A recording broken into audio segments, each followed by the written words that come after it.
Paradigms control the results in your life. They have the power over everything in your life, from your relationships to your income. And when you shift your paradigm, everything in your life improves.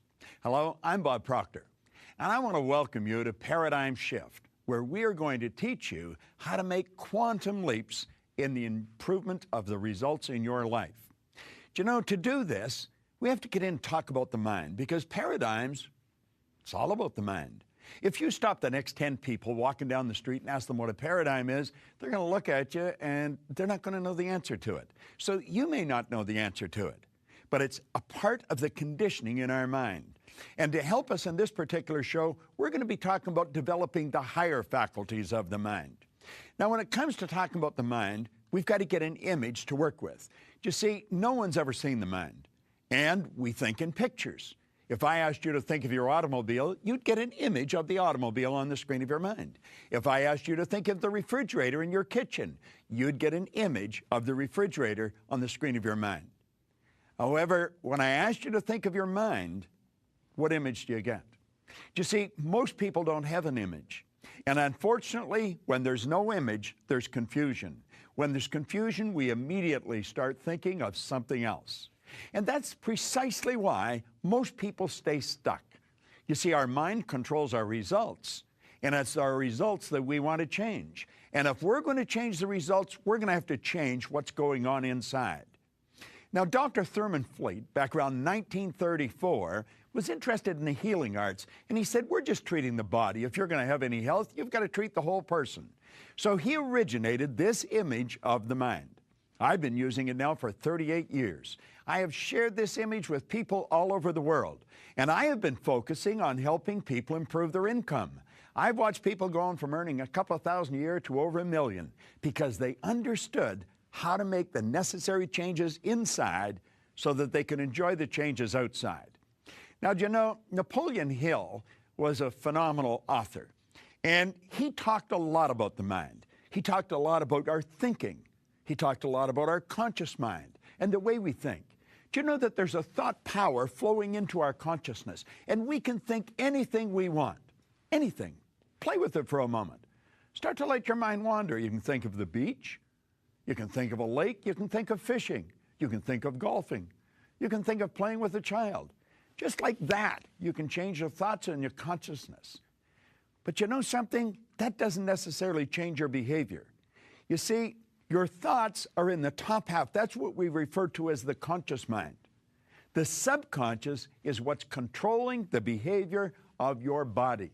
It controls every action you're involved in. Now, your actions control your results. In Napoleon Hill's book, he said an educated person is not necessarily a person with an abundance of general or specialized knowledge. He said an educated person is a person who has so developed the faculties of their mind that they can acquire anything they want or its equivalent without violating the rights of others. Do you know, I was doing a seminar for 2,000 school teachers a number of years ago. I couldn't find one teacher that could tell us what the faculties of our mind were. Now, if they didn't know what they were, they're sure not going to be able to teach us how to develop them. Do you know that we have mental faculties inside, and that's where all our power lies? And what we want to learn to do is develop those faculties. Now, let's come back to this little drawing. And we take a look at it, and I want you to take a look now at these little antennae that are sticking up from the part where the feelings are resident. Why do we feel the way we feel? We feel the way we feel because of the vibration we're in. See, feelings are a word that we invented to describe our conscious awareness of the vibration we're in. Now, we have sensory factors. We can see, hear, smell, taste, and touch. And do you know that you and I are conditioned to live through those sensory factors? We look at our bank account, and that tells us where we're at financially. We take a look at x-rays or listen to the doctor, and that tells us where we are physically insofar as our health is concerned. But does it really? Why do we do that? Well, we do it because we've been conditioned to do it. As a little child, we were told to listen to what I'm telling you. Well, you look at this. And then we went to school, and what did they do? They give us a sheet of paper that they called a report card. And on that report card were all the marks that we'd achieved on our last exam. And we started to let that report card dictate what kind of person we are. Does it really? Not at all. But that's the idea we're operating with, and that's the idea that's controlling many of our lives. You see, what the report card really did was tell you where your mind was at for a few minutes, maybe 3-4 weeks ago. It has absolutely nothing to do with your potential, and it has absolutely nothing to do with what you're capable of accomplishing in your life. Now, let's take a look at these higher faculties. We have reason, memory, perception, will, intuition, and imagination. And that's really what I want to talk to you about here on Paradigm Shift today. Because as we start to understand these faculties and how they work, we can literally start to take control over our life. Let's take a look at the reasoning factor. What do we do with the reasoning factor? We choose our thoughts. You see, there is a power that flows to and through us. And as that power is flowing into our consciousness, we can make anything out of it we want. That is really where all creation starts in our life. You can think anything you want. As a matter of fact, that's where your freedom comes in.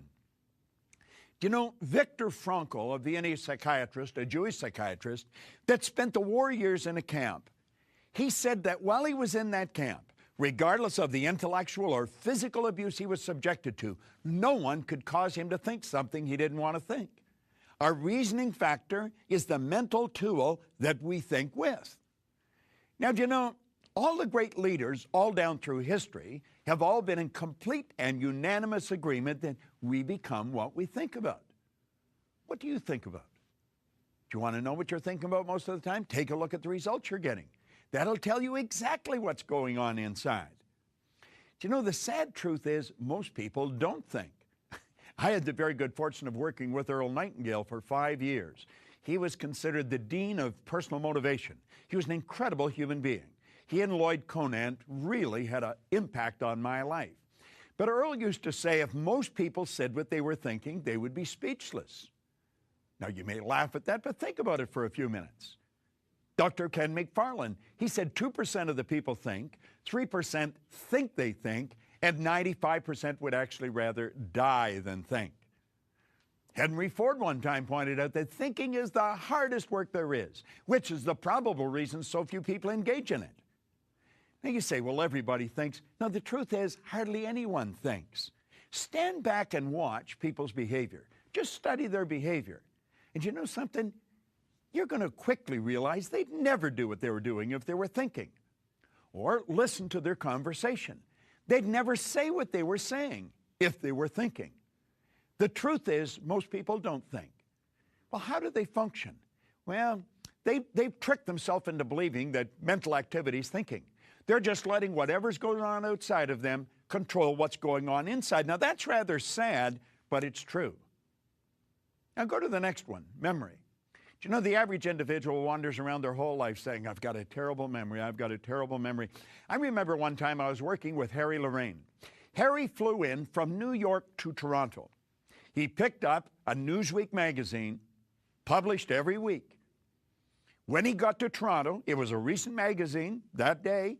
When he got to Toronto, he gave it to someone and asked them to cut the spine off it and go and duplicate all the pages. Now, on each page, he had taken the number of a page with black marker and big letters and rewritten the number of the page. There was around 3,000 people at that conference. Everyone was given a page. And you know, you could stand up during his presentation and you could yell out, page 26, and start reading. And wherever you stopped, he would continue. Harry Lorraine had a phenomenal memory.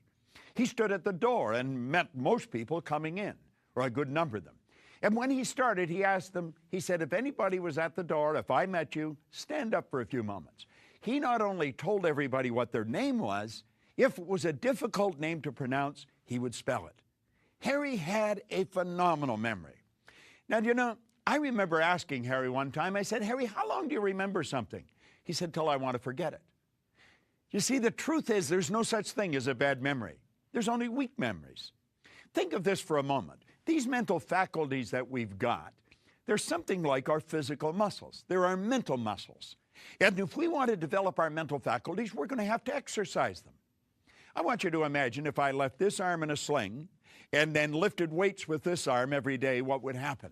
I think you'd quickly recognize that this arm would be rendered useless in a relatively short period of time, and this one would develop very powerful muscles. I often say it's fairly obvious I haven't done either of these things, but if I had, you know what would happen. You know, it's exactly the same with our mind. If we don't exercise our mind, it becomes lethargic. It becomes useless. It's been said, what we don't use, we lose. Now, take a look at those two mental faculties, reason and memory. We have the ability to think anything we want, and we become what we think about. We've got a phenomenal memory. We can remember anything.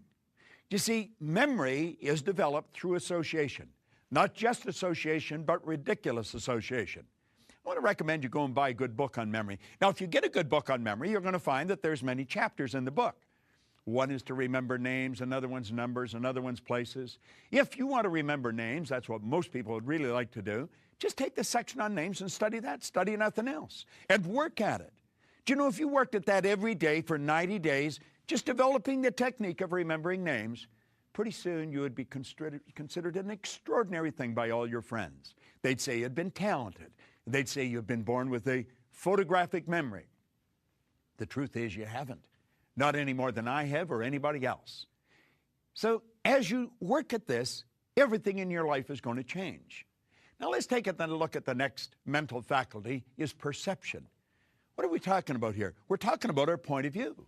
We're talking about how we look at a situation. You'll often see two people in total opposition, and they both think they're right. The truth is they both are right. Do you know, I have a book that I hold up in a seminar. It's Think and Grow Rich by Napoleon Hill. I've been carrying this book with me since 1963.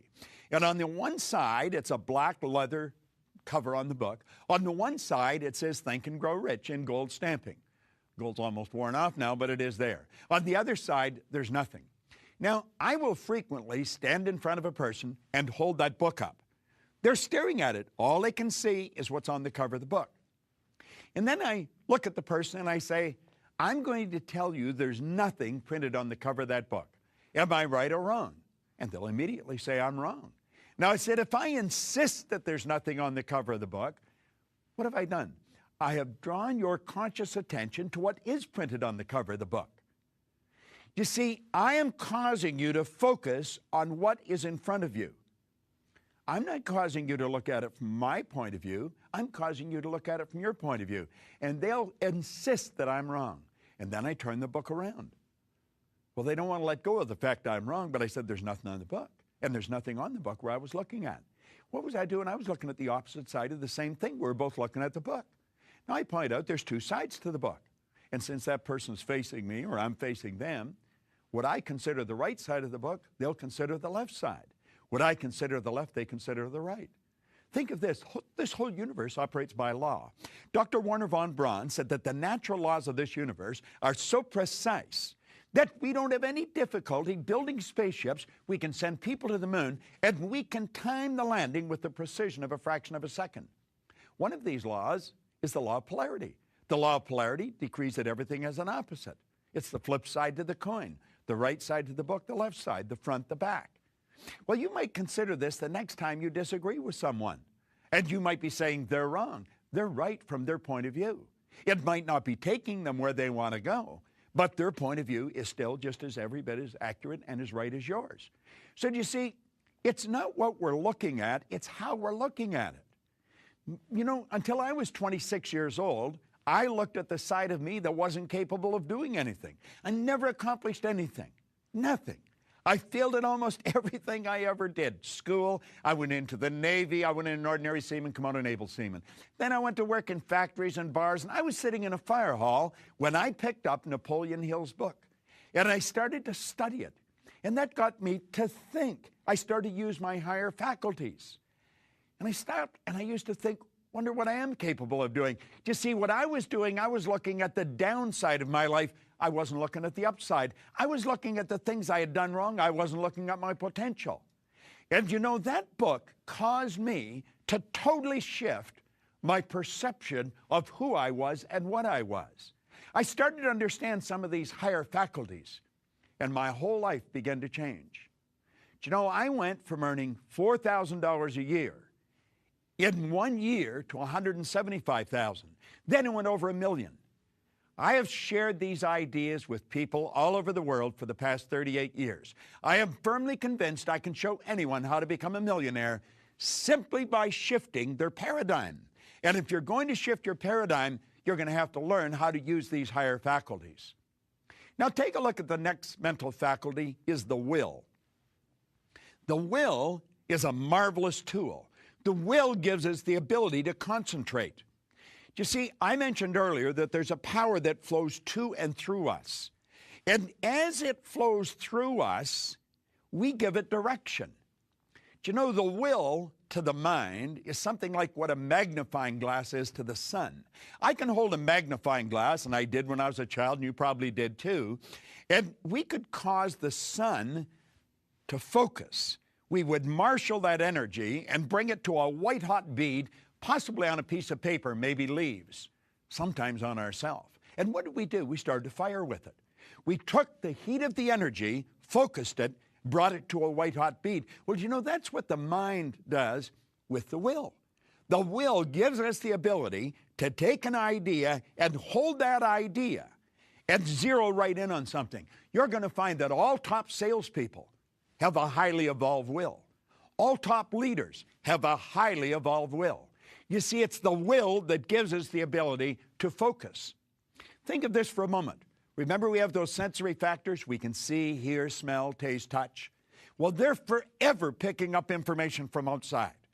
All of nature's creatures respond to outside stimuli. Well, the will picks up information from outside, and it scatters our brain, literally. So we've got a zillion pictures. Most people have more ideas on the screen of their mind than you'll find in an encyclopedia in a matter of a minute or two. But the person who has a highly evolved will, they think, they build an image, and they focus on that image. And they're the people that really make things happen. It's the salesperson that focuses on the sale. It's the leader that focuses on the objective. You know, I've got a couple of statues of Napoleon in my home. And I've got him there for a couple of reasons. I don't think he was a particularly nice guy, but he was a very powerful leader. One of his biographers called him organized victory. Another one said he had immense capacity for sustained concentration. You know, one of his biographers quoted him. He said, "I see only the objective, the obstacle must give way." Well, Napoleon had a highly evolved will. Now let's move on to the next one, intuition. You know, we talk about a woman's intuition. Women don't have any more intuition than men do. Intuition is a mental faculty. You'll often hear people refer to it as a sixth sense. It's not a sixth sense. We have 5 senses. We can hear, see, smell, taste, touch. Intuition is a mental faculty, and it's something everyone has. Everyone has a highly evolved intuition. Your intuitive factor is what picks up other people's vibration. When you wander in the home, and somebody says, "What's wrong?" You say, "Nothing." The dog even knows something's wrong. You'll see it shooting under the table. You'll pick up people that are moody people. What do we mean by that? Well, they're either in a good mood or a bad mood. In other words, there's good energy around them or there's bad energy around them. And some people, you want to take their temperature before you even speak to them because you don't know whether they're going to kiss you or kick you. Your intuitive factor is that mental faculty that picks up the energy around a person. You see, your mental faculties really tell you a lot. Your body is a molecular structure. Your body is a mass of energy and a very high speed of vibration. You know, Simeon Kirlian, way back in the 30s, perfected a form of photography where you can photograph the energy field around a body. Now, as you change the images in your mind, the density and the color of this energy will change. Well, it's your intuitive factor that picks up that energy. And you see, when you're dealing with the mind, there isn't any such thing as time or space. You could have a good friend that's wandering down the Champs-Élysées in Paris, and you could be on Fifth Avenue in New York, and you'll get a strong vibration that you should phone that person. You're picking up their energy, their thinking. You see, thought waves are cosmic waves that penetrate all time and space. Well, your intuitive factor is what picks up their thought vibrations. You know, I've got a very highly involved intuitive factor, and it isn't by accident. I've consciously and deliberately worked at developing it because I'm working with audiences all the time. You're going to find that most musicians have a highly evolved intuitive factor. They may not be aware of it, but they're working with the energy of the audience all the time. Well, when you develop your intuition, you've got one of the most phenomenal faculties that you're ever going to find, and it's going to work for you. And you can do that. Now, let's go to the final one. We're going to the imagination. Someone said it's the greatest nation in the world. Napoleon Hill said the imagination is the most powerful, most miraculous, inconceivably powerful force that the world's ever known. Think of it, an imagination. Do you know, we can build anything in our imagination. Do you know that's where all creation begins in your life? Van Gogh was a great artist. He was asked one time, he said, how he did such beautiful work? He said, I dream my painting, and then I paint my dream. Well, you know that's what you do. That's what I do. Everything's created twice, once on a mental plane and once on a physical plane. Do you know that the internet has always been here? It took someone's imagination to see it. How do you really want to live? Do you know that your imagination will take you there? Do you know what our problem is? We build the picture of how we really want to live, and our paradigm knocks that out of our mind. Because the paradigm's saying, you can't do this. See, the paradigm's like a group of little monkeys in your head that keep talking to you. And they keep telling you why you can't do something. The paradigm doesn't want to change. The paradigm is a multitude of habits. That's what culture is, group habit. I have traveled into many different countries and many different cultures. And you know something? When you get past the culture, people are essentially the same. We look different. We speak different languages. We wear different clothes. We eat different food. But you want to know something? We're all the same. We are all the same. We have a marvelous mind. There is only one mind. It's not a mind for the black and a mind for the white, mind for the Asians, mind for the Caucasians. That's not the way it is at all. There is one mind.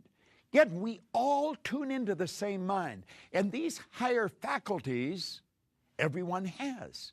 And we can develop them. And we can develop them to a phenomenal degree. How well have you developed yours? Have you ever worked at developing them? That's what paradigm shift is all about.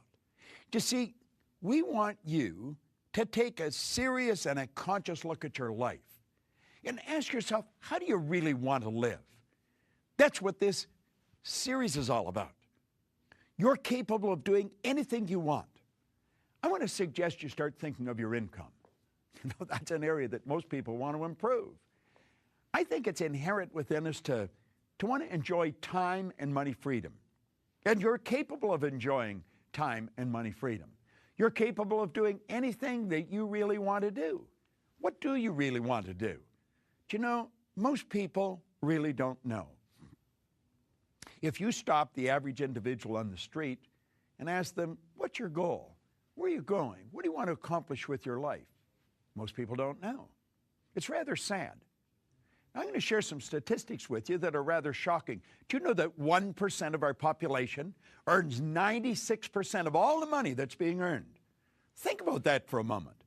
That's almost ludicrous. As a matter of fact, if you're not familiar with it, you'll probably think I'm exaggerating, but I'm really not. 1% of our population earns 96% of all the money. How did I go from 4,000 a year to over 1 million? It was no accident. I decided that I was going to figure out what exactly did happen. And I've never stopped studying. That was 45 years ago. And you know what I found? Anyone can do it. Do you know most of the information that you're operating with that's been programmed into your paradigm is false? Oh, yeah. You see, I grew up with the idea if you're going to earn a lot of money, you've got to be really smart. Well, I knew that wasn't true because I wasn't very smart and I was earning over $1 million a year. Think about it for a moment. I grew up with the idea if you're going to really win, you're going to have to go through school. I'd gone to high school for 2 months, and yet I teach mental health to psychiatrists today. How do these things happen? Well, they happen because the person decides they're going to happen. You see, you and I have the ability to make a decision of what we're going to do with our life. Or we can let the paradigm control us and just sort of march along in lockstep type fashion. That's what most people do. Do you know, most people live the same. They live the way the guy next door lives.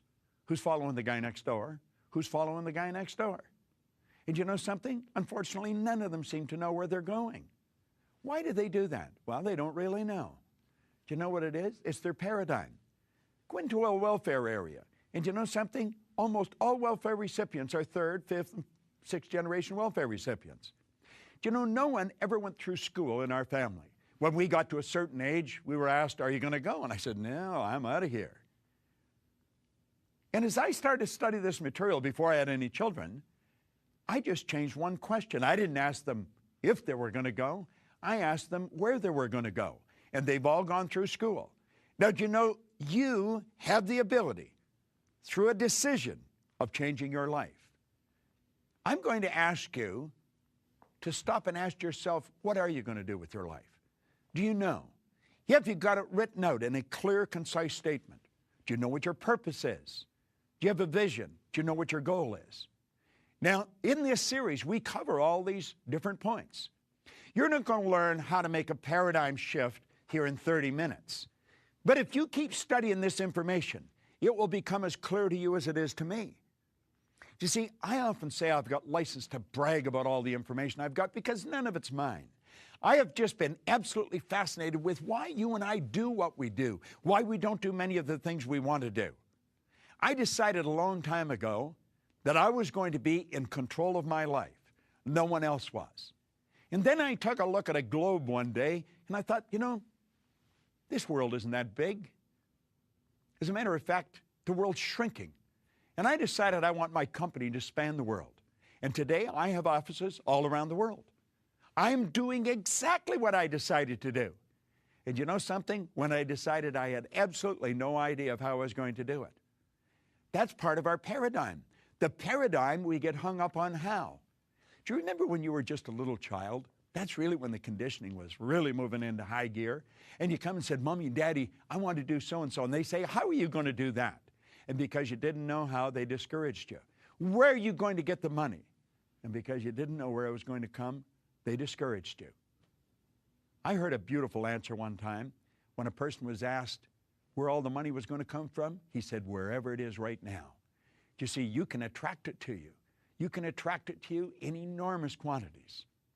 Now, this is about all we have time for today, but remember, there's no shortcuts in life. There really isn't. However, I have found that you can make quantum leaps through the transference of information and experience. And you know, that's what this channel is all about. That's what these programs are all about. And that's specifically what the paradigm shift is all about. So I'm going to ask you to join me again in the next show, and I'm going to dig into this a little deeper. Wherever you see me, I guarantee I'm talking about one of two things. I'm talking about money or paradigm shifts. This is Bob Proctor, and I want to thank you.